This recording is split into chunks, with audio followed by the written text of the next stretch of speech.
अस्सलामुअलैकुम everyone, welcome back. Last video के अंदर हमने अपना ये जो होम पेज है इसे कंप्लीट कर लिया था। तो अपनी आज की इस वीडियो के अंदर हम ये जो अबाउट अस वाला पेज है इसे बनाना शुरू करेंगे। तो चलें वीडियो को स्टार्ट करते हैं। अगर तो आप मेरे चैनल पर न्यू हैं तो चैनल को सब्सक्राइब करें और बेल आइकन को भी प्रेस करें ताकि मेरी न्यू आने वाली वीडियोज़ के नोटिफिकेशन आपको मिल सकें। तो आप यहाँ पर देख सकते हैं कि सबसे पहले हमारे पास यहाँ पर एक मेन हेडिंग आ रही है। देन एज इट यहाँ पर एक सब इमेज लगी हुई है। देन इसके बैकग्राउंड के ऊपर हमारे पास एक और इमेज आ रही है और उसके ऊपर हमारे पास ग्रीन कलर का एक फिल्टर लगा हुआ है। देन एज इट इज नीचे हमारे पास एक और सेक्शन है जिसके अंदर हमारे पास यहाँ पर एक मेन हेडिंग है और यहाँ पर एक पैराग्राफ लिखा हुआ है। तो अपनी आज की इस वीडियो के अंदर हम ये दोनों सेक्शन कंप्लीट करेंगे। तो अगर आप मेरे चैनल पर न्यू हैं तो चैनल को सब्सक्राइब करें और वीडियो को लाइक और शेयर भी किया करें। तो अभी के लिए हम VS कोड को ओपन कर लेते हैं। तो आप यहाँ पर देख सकते हैं कि लास्ट वीडियो के अंदर index.html नेम से जो हमारा पेज था वो कंप्लीट हो चुका था। तो अपनी आज की इस वीडियो के अंदर हम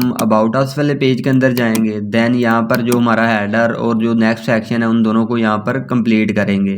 तो सबसे पहले मैं यहाँ पर style.css के अंदर एक फ़ाइल क्रिएट कर लेता हूँ अपनी CSS को लिखने के लिए। तो मैं यहाँ पर लिखूँगा about.css। देन हम ये जो about.css नेम से फ़ाइल है इसे about.html के अंदर लिंक भी करेंगे। तो उसके लिए हम यहाँ पर जहाँ हमने अपने बाकी पेजेस को लिंक किया हुआ है इसके नीचे यहाँ पर एक लिंक टैग लेंगे। देन इसके अंदर हम about.css का जो पाथ है उसे इंसर्ट कर लेंगे। तो उसके लिए मैं यहाँ पर 2 टाइम डॉट यूज़ करूँगा देन /। तो आप यहाँ पर देख सकते हैं कि हमारे पास स्टाइल नेम से फोल्डर आ रहा है, हम इसे सिलेक्ट करेंगे। देन यहाँ से about.css को सिलेक्ट कर लेंगे। तो ये जो हमारी about.css नेम से फाइल है वो about.html के साथ लिंक हो चुकी है। तो अब हम यहाँ से जो हमारी हेडर के लिए HTML है उसे लिखना शुरू करते हैं। तो उसके लिए सबसे पहले मैं यहाँ पर एक लाइन ड्रा कर लेता हूँ। देन हम यहाँ पर लिखते हैं हेडर बॉक्स। देन हम इस लाइन को कमेंट आउट कर देंगे। देन हम सबसे पहले यहाँ पर एक डिव लेंगे और इस डिव को मैं यहाँ पर क्लास देता हूँ हेडर बॉक्स। देन इस हेडर बॉक्स डिव के अंदर हम यहाँ पर एक और डिव लेंगे जिसके ऊपर हम क्लास लगाएंगे कंटेनर। देन इस कंटेनर डिव के अंदर हम अपनी फर्स्ट रो को डिफाइन करेंगे। तो मैं यहाँ पर लिखूंगा dot row, then enter hit करेंगे तो हमारे पास रो नेम से डिव आ जाएगा। देन इसके अंदर हम एक और डिव लेंगे जिसके अंदर हमारी हेडिंग होगी। तो मैं यहाँ पर सिंपली लिखूंगा डॉट col/lg_6। देन हम यहाँ पर ये जो col/lg6 ले रहे हैं इसको मैं यहाँ पर एक और क्लास दूंगा col/sm8। मतलब कि जब भी जो हमारी स्क्रीन की विड्थ है वो लार्ज से ऊपर हो तो जो हमारे कोल की विड्थ है वो 6 हो। देन जब वो लार्ज स्क्रीन से कम हो तो जो हमारे कोल की विड्थ है वो 8 पर आ जाए। देन हम यहाँ पर एक हेडिंग यूज़ करेंगे। तो मैं यहाँ पर H1 हेडिंग लेता हूँ। देन इसके अंदर हम अपनी उसी हेडिंग को कॉपी पेस्ट कर लेंगे। तो मैं यहाँ से अपनी उस हेडिंग को कॉपी कर लेता हूँ। देन हम इसे यहाँ पर पेस्ट कर देंगे और अभी के लिए मैं यहाँ पर ये जो फॉर्मेट डॉक्यूमेंट इसे करता हूँ। तो देन हम यहाँ पर BR टैग यूज़ करेंगे लाइन ब्रेक करने के लिए। देन एज इट इज़ हम यहाँ पर भी BR टैग यूज़ करेंगे और यहाँ पर लास्ट पर भी हम BR टैग यूज़ करेंगे।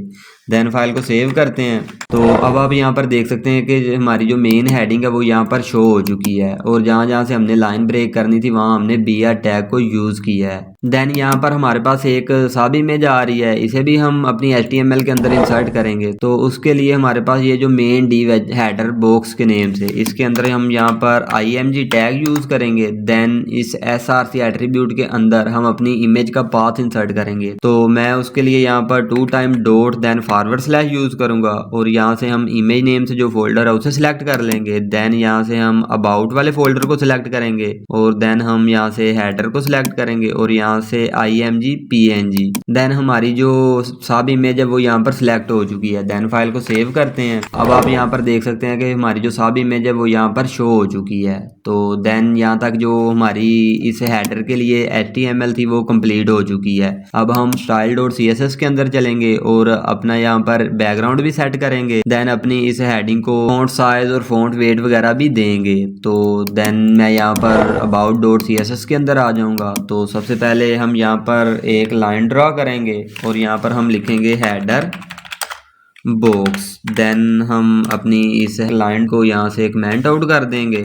देन यहाँ पर सबसे पहले हम अपने हेडर को सिलेक्ट करेंगे। तो जैसा कि आपको पता है कि हमारे पास एक हेडर है जिसके अंदर हमने एक डिव क्रिएट किया है हेडर बॉक्स के नेम से। देन इसे हम यहाँ पर सिलेक्ट कर लेंगे और इसके अंदर हम सबसे पहले जो हमारा बैकग्राउंड है उसे सेट करेंगे। तो बैकग्राउंड सेट करने के लिए मैं यहाँ पर बैकग्राउंड प्रॉपर्टी यूज करूंगा। देन हम यहाँ पर URL इंसर्ट करेंगे।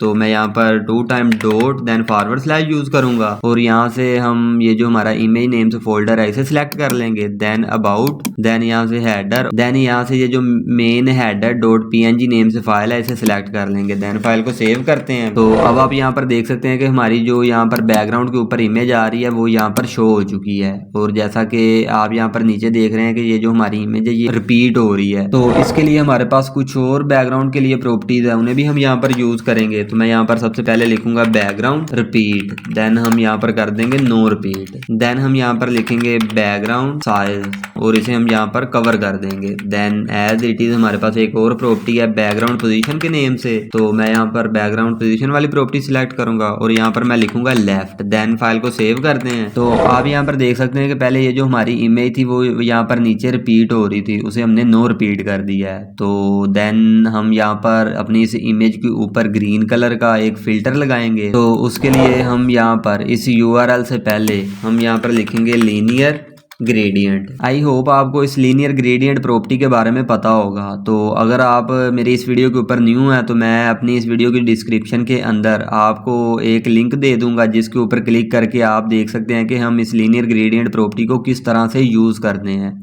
देन हम यहाँ पर ग्रीन कलर का फिल्टर लगाना चाहते हैं तो उसके लिए हम यहाँ पर लिखेंगे RGBA, then small bracket use करेंगे। देन हम यहाँ पर ग्रीन कलर के लिए प्रॉपर्टीज देंगे। तो मैं यहाँ पर लिखूंगा 29,141,113, तो यहाँ पर हम जितनी ट्रांसपेरेंसी रखना चाहते हैं उसकी वैल्यू देंगे। तो मैं उसके लिए लिखूंगा 0.87। देन एज इट इज हम अपनी इस प्रॉपर्टी को यहाँ से कॉपी करेंगे, ये जो हमने RGBA लिखा है और देन उसके बाद हमने एक स्मॉल ब्रैकेट लगाई है, इसे हम यहाँ से कॉपी करेंगे और एज इट इज अपनी जो फर्स्ट ब्रैकेट्स हैं लीनियर ग्रेडियंट वाली उसके अंदर हम यहाँ पर कोमा का सिंबल यूज करेंगे। देन अपनी इसी प्रॉपर्टी को हम अगेन यहाँ पर पेस्ट कर देंगे। देन एज इट इज हम ये जो हमारी लीनियर ग्रेडियंट वाली फर्स्ट ब्रैकेट्स हैं इनके देन एज इट इज़ ये जो हमारी लीनियर ग्रेडियंट वाली फर्स्ट ब्रैकेट्स हैं इनके बाहर हम यहाँ पर URL से पहले एक कोमा का सिंबल यूज़ करेंगे। देन फाइल को सेव करते हैं। तो अब आप यहाँ पर देख सकते हैं कि जो हमारी बैकग्राउंड के ऊपर इमेज आ रही थी उसके ऊपर ग्रीन कलर का फिल्टर आ चुका है। तो आई होप आपको समझ आ गई होगी कि हमने किस तरह से इस लीनियर ग्रेडियंट की मदद से अपनी इमेज के ऊपर ग्रीन कलर का फिल्टर सेट किया है। देन हम अपने इस हेडर की हाइट सेट करते हैं। तो मैं यहाँ पर जो इसकी हाइट है वो यहाँ पर 100 VH रखता हूँ, व्यू पोर्ट रखता हूँ। देन एज इट इज हम इसका जो डिस्प्ले है उसे हम यहाँ पर फ्लैक्स कर देंगे। देन हम यहाँ पर अलाइन एटम जो है उन्हें सेंटर कर देंगे। तो मैं यहाँ पर सेंटर सेलेक्ट करता हूँ। देन एज इट इज हम यहाँ पर जस्टिफाई कंटेंट जो है इसे हम यहाँ पर फ्लैक्स स्टार्ट कर देंगे। तो मैं यहाँ पर फ्लैक्स स्टार्ट वाली प्रॉपर्टी को सिलेक्ट कर लेता हूँ। तो अब आप यहाँ पर देख सकते हैं कि जो हमारी पहले ये हेडिंग यहाँ पर नीचे आ रही थी वो अब यहाँ पर सेंटर में शिफ्ट हो चुकी है। तो अब हम अपनी इसी हेडिंग को सिलेक्ट करेंगे। देन उसका जो फ़ॉन्ट वेट और फ़ॉन्ट साइज वगैरह वो सेट करेंगे। तो मैं यहाँ पर सबसे पहले लिखूंगा कि हमारे पास एक हेडर टैग है, इसके अंदर हमने एक डिव क्रिएट किया है हेडर बॉक्स के नेम से। हम इसे यहाँ पर सिलेक्ट कर लेते हैं। देन इसके अंदर हमारे पास एक H1 है, हम इसे यहाँ पर सिलेक्ट कर लेंगे और सबसे पहले मैं जो इसका फ़ॉन्ट साइज़ है वो चेंज कर देता हूँ। तो वो मैं 2.5 रैम रखता हूँ।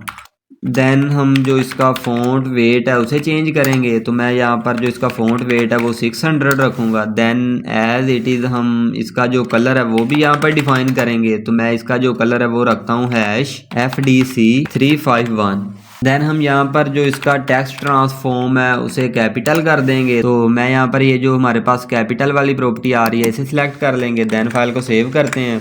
तो अब आप यहाँ पर देख सकते हैं कि ये जो हमारी मेन हेडिंग थी इसका कलर और फ़ॉन्ट वेट और फ़ॉन्ट साइज वगैरह चेंज हो चुका है। तो अब हम अपनी इस इमेज को सिलेक्ट करेंगे और इसकी हाइट और विड्थ वगैरह सेट करेंगे। तो उसके लिए सबसे पहले हम इसकी पोजीशन डिफाइन करते हैं कि हमारे पास एक हेडर टैग है जिसके अंदर हमने एक क्लास दी है हेडर बॉक्स के नेम से। इसे हम यहाँ पर सिलेक्ट कर लेंगे। देन इसके अंदर हमारे पास एक IMG टैग है, देन करली ब्रैकेट यूज़ करेंगे और सबसे पहले मैं जो इसका डिस्प्ले है उसे हम यहाँ पर इनलाइन ब्लॉक कर देते हैं। देन एज इट इज़ हम इसकी जो यहाँ पर विड्थ है वो सेट करते हैं। तो मैं इसकी जो विड्थ है वो यहाँ पर 358 पिक्सल रखूँगा। देन एज इट इज़ हम इसकी जो हाइट है वो यहाँ पर सिलेक्ट करते हैं। तो इसकी हाइट हम यहाँ पर 512 पिक्सल रखूँगा। देन एज इट इज़ हम फाइल को सेव करते हैं। तो आप यहाँ पर देख सकते हैं कि ये जो हमारी इमेज है इसकी विड्थ और हाइट चेंज हो चुकी है। तो अब हम अपनी इस इमेज को पोजीशन एब्सोल्यूट देंगे और अपने इस मेन डिव को हम रिलेटिव पोजीशन देंगे ताकि हम इस मेन डिव के अंदर अपनी इस इमेज को कहीं पर भी सेट कर सकें। तो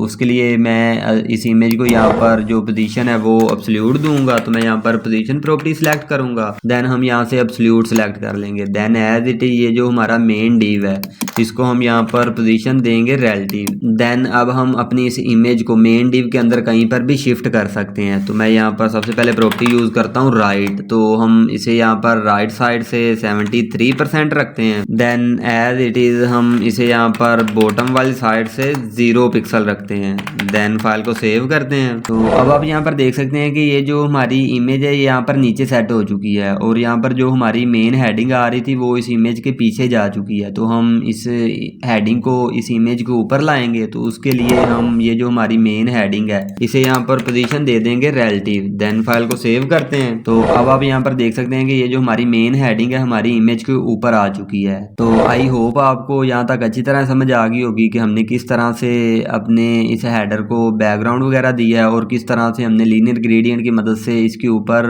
ग्रीन कलर का फिल्टर सेट किया है। तो यहाँ तक जो हमारी CSS थी वो भी कंप्लीट हो चुकी है। तो अब हम यहाँ पर about.html के अंदर आ जाएंगे और यहाँ पर हम कुछ बूटस्ट्रैप की क्लासेस वगैरह यूज करेंगे जिसकी मदद से हम अपने इस सेक्शन को रिस्पॉन्सिव बनाएंगे। तो सबसे पहले मैं यहाँ पर ये जो हमारे पास मेन रो आ रही है इसे हम यहाँ पर जो इसका डिस्प्ले है वो हम फ्लेक्स कर देंगे। देन हम यहाँ पर एक और प्रॉपर्टी यूज करेंगे जस्टिफाई कंटेंट एंड के नेम से। तो मैं यहाँ पर सिंपली लिखूंगा जस्टिफाई। देन हम यहाँ पर स्लैश यूज करेंगे। देन यहाँ पर लिखेंगे content slash end. Then file को सेव करते हैं। तो आप यहाँ पर देख सकते हैं कि जो हमारी जस्टिफाई कंटेंट एंड वाली प्रॉपर्टी है वो यहाँ पर अप्लाई नहीं हुई। इसकी वजह यह है कि अभी तक हमने यहाँ पर अपनी जो बूटस्ट्रैप की फाइल है उसे लिंक नहीं किया। तो उसके लिए भी हम एज इट यहाँ पर एक लिंक टैग लेंगे। देन हम यहाँ पर इस href एट्रीब्यूट के अंदर अपनी बूटस्ट्रैप की जो फाइल है उसका पाथ इंसर्ट करेंगे। तो मैं यहाँ पर 2 टाइम डॉट यूज करता हूँ। Then forward slash. देन हम यहाँ से स्टाइल फोल्डर को सिलेक्ट करेंगे और देन bootstrap.css को सिलेक्ट कर लेंगे। देन फाइल को सेव करते हैं। तो अब आप यहाँ पर देख सकते हैं कि ये जो हमारी हेडिंग है यहाँ पर राइट साइड पर मूव हो चुकी है। तो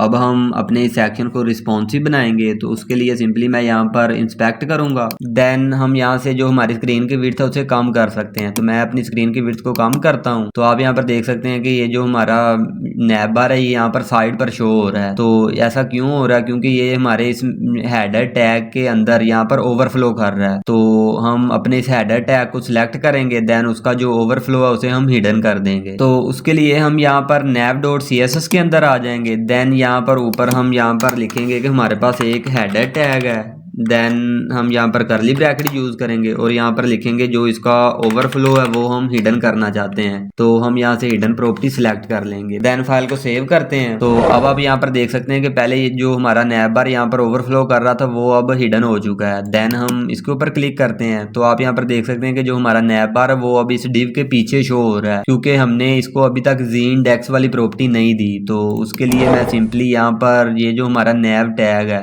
nav.css के अंदर इसे हमने यहाँ पर सिलेक्ट किया हुआ है और यहाँ पर हम यहाँ पर लिखेंगे z-index और इसकी जो वैल्यू वो हम यहाँ पर 999 सेट कर देंगे। देन आप यहाँ पर देख सकते हैं कि जो हमारा नैब बार है वो यहाँ पर स्क्रीन के ऊपर शो हो रहा है। तो आई होप आपको इस बात की समझ आ गई होगी कि हमने किस तरह से अपने इस नैब बार को ओवरफ्लो हिडन किया है और किस तरह से हमने इसे अपने इस डिव के ऊपर शो किया है। तो अब हम अपनी इस हेडिंग को रिस्पॉन्सिव बनाते हैं। तो मैं अपनी स्क्रीन की विड्थ को यहाँ से कम करता हूँ। तो आप यहाँ पर देख सकते हैं कि जब ये जो हमारी स्क्रीन की विड्थ विड्थ है ये कम हो रही है, तो ये जो हमारी हेडिंग है इसका स्ट्रक्चर ख़राब हो रहा है, तो वो हम मीडिया क्वेरी की मदद से इसके जो फ़ॉन्ट साइज़ है उसे कम कर देंगे। तो उसके लिए मैं यहाँ पर about.css के अंदर आ जाऊँगा। देन हम यहाँ पर ऐड का साइन लगाएंगे। देन हम यहाँ पर लिखेंगे मीडिया और यहाँ पर अपनी स्क्रीन को डिफाइन करेंगे। तो मैं यहाँ पर स्मॉल ब्रैकेट यूज़ करता हूँ। देन हम यहाँ पर लिखेंगे max/width। देन हम यहाँ पर कॉलम का साइन लगाएंगे और यहाँ पर हम लिखेंगे 770 पिक्सल। मतलब कि जब भी जो हमारी स्क्रीन की विड्थ है वो 770 पिक्सल से कम हो, तो जो हमारी मेन हेडिंग है उसका जो फ़ॉन्ट साइज़ है वो अब हम यहाँ पर डिफाइन करेंगे। तो मैं यहाँ पर एज इट इज़ लिखूँगा कि हमारे पास एक हेडर है जिसके अंदर हमारे पास एक डिव हेडर बॉक्स के नेम से। देन हम इसे यहाँ पर सिलेक्ट कर लेते हैं। तो ये हेडर बॉक्स हमारी क्लास है, तो उसके लिए हम यहाँ पर डॉट भी यूज़ करेंगे। देन स्पेस और यहाँ पर हम अपने h1 को सिलेक्ट कर लेंगे। देन करली ब्रैकेट यूज़ करते हैं। देन हम यहाँ पर जितनी भी हमारी हेडिंग का फ़ॉन्ट साइज़ रखना चाहते हैं वो सिलेक्ट करेंगे। तो मैं यहाँ पर लिखता हूँ फ़ॉन्ट साइज़, तो वो हम यहाँ पर 1.9 रैम कर देते हैं। देन फाइल को सेव करते हैं। तो अब आप यहाँ पर देख सकते हैं कि जब मैं स्क्रीन की विड्थ को कम कर रहा हूँ तो हमारी ये जो मेन हेडिंग है इसका स्ट्रक्चर ख़राब नहीं हो रहा। तो अभी के लिए मैं स्क्रीन की विड्थ को और कम करता हूँ। तो आप यहाँ पर देख सकते हैं कि जब मैं स्क्रीन की विड्थ को कम कर रहा हूँ तो ये जो हमारी मेन हेडिंग है वो लेफ्ट साइड पर मूव हो रही है। तो इसके बैकग्राउंड के ऊपर इमेज आ रही है जिसकी वजह से ये जो हमारी हेडिंग है ये हमें सही नज़र नहीं आ रही। तो उसके लिए हम अपनी इस इमेज को यहाँ से हिडन कर देंगे। तो ये हम मीडिया क्वेरी की मदद से करेंगे कि जब भी जो हमारी स्क्रीन की विड्थ है वो 550 से कम हो तो ये जो हमारी इमेज है यहाँ से हिडन हो जाए। तो मैं एज इट इज़ यहाँ पर इसे नीचे कॉपी पेस्ट कर लेता हूँ। देन हम यहाँ पर 550 लिखेंगे। देन एज इट इज़ हम अपनी इमेज को यहाँ पर सिलेक्ट करेंगे। तो मैं यहाँ पर लिखता हूँ कि हेडर बॉक्स के अंदर हमारे पास एक img नेम से टैग है, इसे हम यहाँ पर सिलेक्ट कर लेंगे और इसका जो डिस्प्ले है वो हम यहाँ पर नन कर देंगे। देन फाइल को सेव करते हैं। तो अब आप यहाँ पर देख सकते हैं कि जब ये जो हमारी स्क्रीन की विड्थ है ये 550 से कम हो रही है तो जो हमारी जो इमेज है वो यहाँ से हिडन हो रही है। तो मैं अभी के लिए देख लेता हूँ कि ये सही से वर्क कर रही है या नहीं। तो आप देख सकते हैं कि अभी भी ये जो हमारी इमेज है ये इस हेडिंग के बैकग्राउंड के ऊपर आ रही है। तो हम यहाँ से ये जो हमारी स्क्रीन की विड्थ है इसे थोड़ा सा इंक्रीज कर देते हैं। तो मैं इसे यहाँ पर 575 कर देता हूँ। देन फाइल को सेव करते हैं। तो अब आप यहाँ पर देख सकते हैं कि जब ये जो हमारी हेडिंग है ये लेफ्ट साइड पर मूव हो रही है तो ये जो हमारी इमेज है यहाँ से हिडन हो रही है। तो देन हम यहाँ पर अपनी स्क्रीन की विड्थ को और कम करते हैं। तो आप यहाँ पर देख सकते हैं कि जब ये जो हमारी स्क्रीन की विड्थ है ये 350 से कम हो रही है तो हमारी ये जो हेडिंग है इसका स्ट्रक्चर फिर से ख़राब हो रहा है। तो हम यहाँ पर और थोड़ी सी मीडिया क्वेरी यूज़ करेंगे। तो उसके लिए मैं इसे नीचे कॉपी पेस्ट कर लेता हूँ। देन हम यहाँ पर लिखेंगे 350 पिक्सल। देन हम यहाँ पर अगेन अपनी हेडिंग को सिलेक्ट कर लेंगे H1। देन हम यहाँ पर जो इसका फ़ॉन्ट साइज़ है उसे थोड़ा सा और कम कर देंगे। तो मैं यहाँ पर फ़ॉन्ट साइज़ वाली प्रॉपर्टी यूज़ करता हूँ और जो इसका फ़ॉन्ट साइज़ है वो हम यहाँ पर 1.7 रैम कर देते हैं। देन फाइल को सेव करते हैं। तो अब आप यहाँ पर देख सकते हैं कि जब ये जो हमारी स्क्रीन की विड्थ है ये 350 से कम हो रही है तो जो हमारी हेडिंग है इसका स्ट्रक्चर अभी भी ख़राब नहीं हो रहा। तो आई होप आपको यहाँ तक अच्छी तरह समझ आ गई होगी। तो यहाँ तक जो हमारी मीडिया क्वेरी थी वो भी कंप्लीट हो चुकी है। तो देन आप यहाँ पर देख सकते हैं कि जब मैं अपनी इस स्क्रीन को नीचे को स्क्रॉल कर रहा हूँ तो जो हमारा यहाँ पर नैब बार है वो टॉप के ऊपर फिक्स नहीं हो रहा। तो उसके लिए हम यहाँ पर about.html के अंदर आ जाएंगे। देन हम यहाँ पर एक क्लास देंगे फिक्स टॉप के नेम से। तो मैं यहाँ पर लिखता हूँ फिक्स्ड। देन यहाँ पर लिखेंगे टॉप। देन फाइल को सेव करते हैं। तो अब आप यहाँ पर देख सकते हैं कि ये जो हमारा नैब बार है ये टॉप के ऊपर फिक्स हो चुका है। तो अगर आप मेरे चैनल पर न्यू हैं तो चैनल को सब्सक्राइब करें और वीडियो को लाइक और शेयर भी किया करें। तो जैसा कि मैंने आपको बताया था कि हम अपनी आज की इस वीडियो के अंदर अपने इस हेडर को और ये जो इसके बाद आने वाला सेक्शन है इन दोनों को कंप्लीट करेंगे। तो हम अभी के लिए ये जो हमारा नीचे सेक्शन आ रहा है इसके लिए HTML लिखेंगे। तो उसके लिए हम यहाँ पर about.html के अंदर आ जाएंगे। देन यहाँ पर हम